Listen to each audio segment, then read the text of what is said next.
Gracias a todos los alumnos, gracias a la mesa de honor. El tema de la ponencia es la superación laboral de los jóvenes. Pero si vinieron a oír consejos de cómo hacer un currículum, vinieron al conversatorio equivocado. Yo no vine a enseñarles a hacer un currículum, o cómo se tienen que vestir para la entrevista de trabajo, o cómo tienen que dar la mano o modular su voz. Aquí venimos a hablar de cómo vamos a cambiar las cosas para todos. ¿Qué es lo que está mal? Porque si queremos arreglar las cosas, algo tiene que estar mal, algo tiene que ser arreglado. Entonces, ¿qué es lo que está mal? Primero hay que saber qué es eso. ¿Qué está mal? ¿Cuál es la causa del problema? Porque si les pregunto los problemas, todos los entienden. Los problemas son la pobreza, el desempleo, la falta de oportunidades. Todos han de entender los problemas, todos los entendemos. La delincuencia. Pero, ¿cuál es la causa de ese problema? ¿Qué es lo que hace que esos problemas existan? Entonces, alguien como buena persona de izquierda pudiera decir la oligarquía.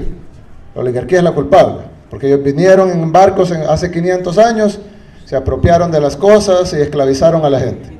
Es verdad. Es verdad, el que diga que es mentira, miente. Pero esa ya no es la causa de los problemas. La oligarquía ya no tiene todo el poder. No tienen el gobierno, tenemos elecciones libres, es decir, ellos no tienen todo el poder. Para poder seguir mandando, nosotros tenemos que permitírselos. Entonces el problema no es la oligarquía en sí. Alguien pudiera decir, bueno, si no es la oligarquía, entonces el problema es el gobierno. Si este gobierno no ha hecho nada. Y puede ser verdad. Pero los gobiernos los ponemos nosotros. Los gobiernos dependen del país. Los gobiernos funcionan dentro de un sistema. Entonces no puede ser solo el gobierno el problema. Entonces alguien puede decir, bueno, el problema entonces es la educación. El problema es que los salvadoreños no estamos lo suficientemente educados para elegir buenos líderes. Y esos líderes nos van a llevar a un mejor futuro. Necesitamos educación. Y es cierto, necesitamos educación. Pero ¿por qué no la demandamos? Porque si tenemos elecciones libres, no son perfectas, pero son libres.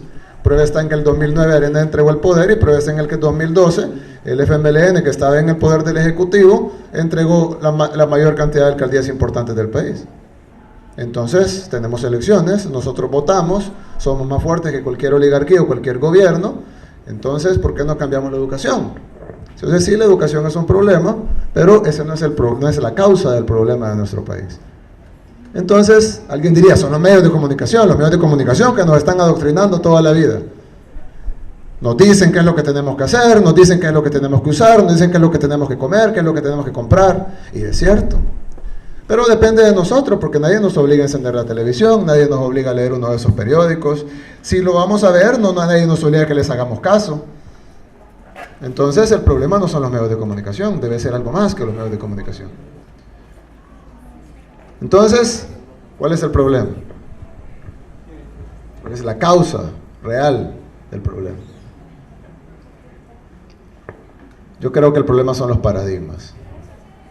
¿Cómo es ese Pokémon? No, ¿cómo se come eso?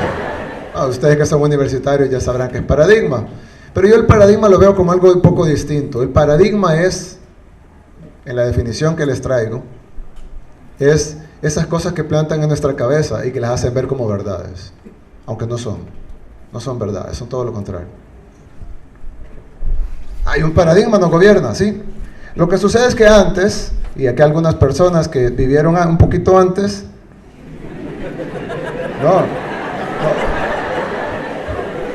una persona que vivieron antes nos puede decir que antes que yo les hablara de la oligarquía, salgo y desaparezco. ¿Sí? Salgo de aquí y desaparezco. Ahora podemos hablar.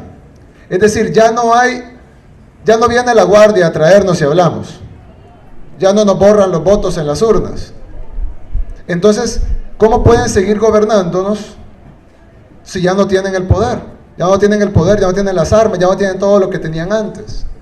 ¿Cómo pueden seguir gobernándonos? Entonces inventaron una serie de paradigmas, las plantaron en nuestras cabezas, y ahora nosotros respondemos a esos paradigmas inmediatamente, instintivamente.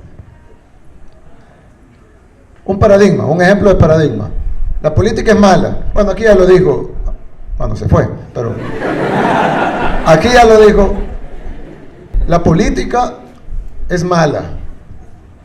Entonces no se metan en ella. Como dijo un famoso político, jóvenes, no se metan en política, es mala, déjenmela a mí. Entonces lo que tenemos es un paradigma. La política es mala, por lo tanto ustedes no se metan. Bueno, ¿qué tal si cambiamos la política? ¿Qué tal si los jóvenes entran en política y en lugar de que sea política sea algo malo, lo convertimos en algo bueno? Ese debería ser el paradigma, no este. Este no es tan grave. La gente es pobre porque es perezosa. Eso yo lo he escuchado. Me decía alguien, una persona que quiero mucho, no lo voy a mencionar, pero me decía alguien, una vez estábamos leyendo el periódico, eso que se hacen llamar periódicos aquí, y decía, traen nicaragüenses y hondureños a cortar café. Nicaragüenses y hondureños. Entonces la persona que estaba leyendo la noticia me dijo, qué barbaridad, qué perezosos los salvadoreños. Tienen que traer nicaragüenses y hondureños a cortar café, porque los salvadoreños no quieren trabajar. Y entonces yo le dije, ¿y por qué no vas a cortarlo vos? No tenés trabajo. Te pagarían $95 al mes, libres, por trabajar de sol a sol. ¿Por qué no lo haces tú? No, yo no lo voy a hacer. Bueno, ellos tampoco. Es que el problema no es que sea perezoso. De todos modos, aunque trabaje con $95, no va a salir de la pobreza, ¿o sí? Entonces, la gente no es pobre por perezosa. Yo conozco mucha gente rica que es perezosa. Y conozco mucha gente pobre trabajadora. Hay gente trabajadora, hay gente perezosa, hay gente pobre y gente rica, pero las cuatro cosas no tienen nada que ver. Otro paradigma. Las empresas generan empleo. Ustedes ya han oído eso. Todos han escuchado, no, las empresas generan empleo. Necesitamos más empresas porque son las generadoras de empleo. Eso es mentira. Me va a demostrar así que es mentira. Imagínense que hipotéticamente hay dos restaurantes. Ponen un restaurante de hamburguesas y enfrente ponen un restaurante de pizza. Y los dos dueños deciden que van a contratar 20 empleados cada uno. Están generando inicialmente el empleo, ahí sí. 20 empleados cada uno, 20 empleados para trabajar en el restaurante de hamburguesas y 20 empleados para trabajar en el restaurante de pizza. Pero ¿qué pasa? Digamos que la gente de San Miguel prefieren, ¿qué prefieren? ¿La pizza o la hamburguesa? Pizza. Digamos que la pizza. Y entonces van todos a comer pizza. Nadie va a comer hamburguesa. ¿Qué va a suceder con el restaurante de pizza? Crece. Y tú ya no necesita 20 empleados, necesita 40. Y luego necesitan otras sucursales, entonces ya son 80. Y luego otras sucursales son 120. Cuando tienes 5 sucursales son 200 empleados de pizza. Y nadie fue a comer al restaurante de hamburguesas. ¿Qué le va a pasar al restaurante de hamburguesas? Va a quebrar. ¿Y entonces cuántos empleados va a generar? 0. ¿Por qué? Los dos eran empresarios, los dos querían trabajar, los dos querían poner un negocio, los dos tuvieron más o menos la misma idea. ¿Por qué uno genera 200 empleos y el otro 0? Si las empresas generan empleo, los dos deberían de generar 100 empleos cada uno.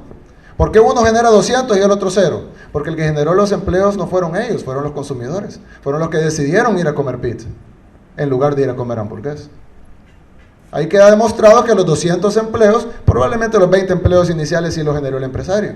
Pero los 200 empleos que continuaron, que se quedaron al final, lo crearon los consumidores. Y los 20 empleos que se perdieron en el restaurante de hamburguesas, los mataron los consumidores.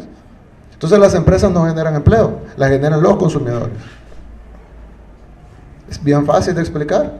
Sin embargo, vemos los periódicos, escuchamos a los tanques de pensamiento, a los analistas. No, las empresas generan empleo. Y nadie lo contradice, porque es un paradigma. Lo tomamos como una realidad, aunque no es real. Necesitamos incentivos fiscales. Las empresas no vienen a invertir porque pagan muchos impuestos aquí en El Salvador. Necesitamos bajar impuestos para generar incentivo fiscal y que las empresas vengan e inviertan en nuestro país. ¿Suena bien? Bien. La contradicción es que los países con impuestos más altos en el mundo son los de más alta inversión extranjera. Y los países, por ejemplo, en Europa, en Japón, en Estados Unidos, los impuestos son muchísimo, muchísimo más altos que en El Salvador. Y hay más inversión. Y países que tienen menos impuestos que El Salvador, como algunos países de África o Haití, no tienen empresas. Entonces uno diría, bueno, ¿y qué pasa? Bajo esa teoría, Haití y los países de África que no tienen impuestos o que tienen impuestos bajos, deberían de estar llenos de empresas. Y países con impuestos altos como Japón no deberían de tener ninguna empresa. Los empresarios no invierten a donde es más barato. Si no, el municipio de Chirilagua tuviera la mayor cantidad de empresas. Los empresarios invierten donde es más rentable. Por eso es que San Salvador, el municipio con impuestos más altos del país, es el que tiene más inversión. Porque es más rentable invertir en San Salvador que invertir en Chirilagua. Entonces la realidad es que no tenemos que ser los más baratos. Además siempre va a haber alguien que nos va a ganar en barato. Siempre va a haber una maquila en Bangladesh que esté dispuesta a hacer más barato las cosas que nosotros. La clave es ser competitivo, pero para ser competitivo debemos de ser rentable. Debemos tener una población educada y un consumidor fuerte para que haya gente para trabajar en las empresas y haya consumidores que compren los productos. Entonces no es cierto que necesitamos incentivos fiscales. Ya he escuchado el despilfarro. Dicen, es que nuestro gobierno despilfarra el dinero.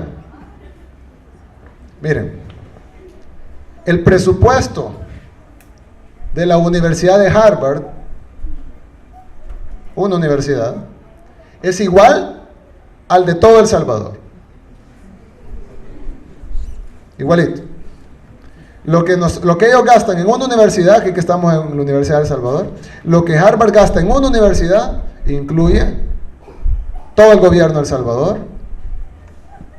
todos los ministerios, la policía, la Fuerza Armada, todas las escuelas, esta universidad, todos los hospitales, todas las embajadas en el mundo, la Asamblea Legislativa, la Corte Suprema de Justicia, todos los juzgados, todos los programas sociales, todas las obras de infraestructura, construcción de calles, todo el gobierno, todos los decenas de miles de empleados del gobierno, todo el gobierno de El Salvador se sostiene con el mismo presupuesto que la Universidad de Harvard. Entonces, si algo necesita nuestro país es más despilfarro. Necesitamos invertir más en el país. Eso no exime de responsabilidad de los funcionarios corruptos. A los funcionarios corruptos metámoslos presos. Pero tenemos que invertir en el país. La excusa de que el funcionario es corrupto no puede ser excusa para no invertir en el país. Entonces el problema no es el despilfarro, sino la carencia de despilfarro. Y esta es mi favorita: populismo. Ya han oído esa palabra, se oye feo. Yo escucho, la gente escucha populismo y dice, populismo. ¿Alguien quiere un presidente populista? Nadie. ¿Nadie? Bueno, yo sí. Yo les quiero pedir, después, cuando salgan de aquí, que agarren un diccionario y que busquen la definición de la palabra populismo.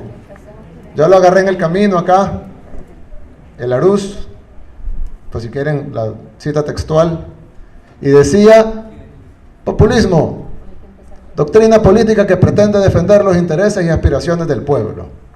Eso es malo aquí en El Salvador. Defender los intereses y las aspiraciones del pueblo es malo en El Salvador. Y yo vine a la Universidad de El Salvador, les pregunté si alguien quería un presidente populista y nadie levantó la mano. Es un paradigma. Nos han vendido que el populismo es malo. Eso es malo. Populismo. ¿Y qué es bueno entonces? Hay dos alternativas, dos cosas contrarias al populismo. Está el elitismo, que es la selección de la élite sacada de la masa y trabajar para ellos. O, estoy seguro que nadie está de acuerdo con el elitismo, o el individualismo, que es un poco más noble que el elitismo, pero igual yo prefiero el populismo que el individualismo. Incluso en deportes, para los que les gusta el fútbol, saben que el individualismo no funciona. Así que yo me quedo con el populismo. ¿Por qué les digo todo esto? Porque todos los problemas de nuestro país se sostienen en causas, como les dije: la oligarquía, los medios de comunicación, el gobierno, los políticos. Pero todas esas causas existen en pilares, se sostienen sobre pilares, y esos pilares son los paradigmas. Los paradigmas con los que nos han llenado la cabeza y nos han hecho creer cosas que no son ciertas. Nos han hecho creer que esto es malo y que esto es bueno, y generalmente es todo lo contrario. Entonces nosotros estamos en una jaula. Los barrotes son los paradigmas, pero nosotros tenemos la llave.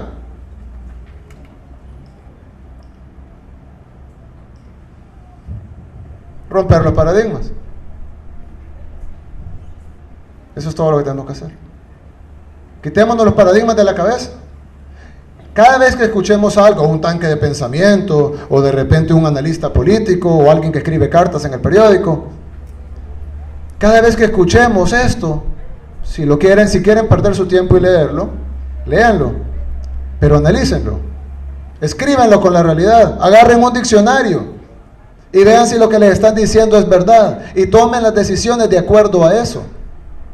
Si nosotros empezamos a tomar las decisiones de acuerdo a la realidad, no a paradigmas, entonces vamos a poder exigir educación, vamos a poder exigir un presupuesto decente para la universidad, vamos a poder exigir oportunidades, vamos a poder hacer las políticas correctas para que existan esas oportunidades. Vamos a dejar de llamarle despilfarro, darle vasos de leche a los niños. Y yo no vine a defender al gobierno, podemos acabarnos la ponencia criticándolo. Pero no critiquemos lo bueno, critiquemos lo malo. Yo criticaría, por ejemplo, que el presupuesto de la Universidad de El Salvador es muy pequeño. Yo criticaría, por ejemplo, que el presupuesto de educación es muy pequeño. No que es muy grande. Quitemos los uniformes porque así podemos pagar la calidad educativa. ¿Y por qué no podemos hacer las dos? Es más, les voy a dar una idea. Con los 1.100 millones de evasión fiscal que hacen los ricos en el país, podemos pagar uniformes, calidad educativa, hospitales, salud. Construimos un hospital en cada municipio del país y nos sobra dinero. Ahí es donde tenemos que estar discutiendo. No en los uniformes, en los zapatos y el vaso de leche. Pero todo esto, nos podemos tirar media hora hablando de uniformes y zapatos y vasos de leche. Pero ese no es el problema, esa es la consecuencia de los paradigmas. Entonces, ya que aquí la mayoría son jóvenes, quitémonos los paradigmas, no los aceptemos. Cuando escuchemos algo, critiquémoslo, evaluémoslo 2 veces, preguntémonos por qué. Y entonces vamos a poder cambiar nuestro país. Muchas gracias.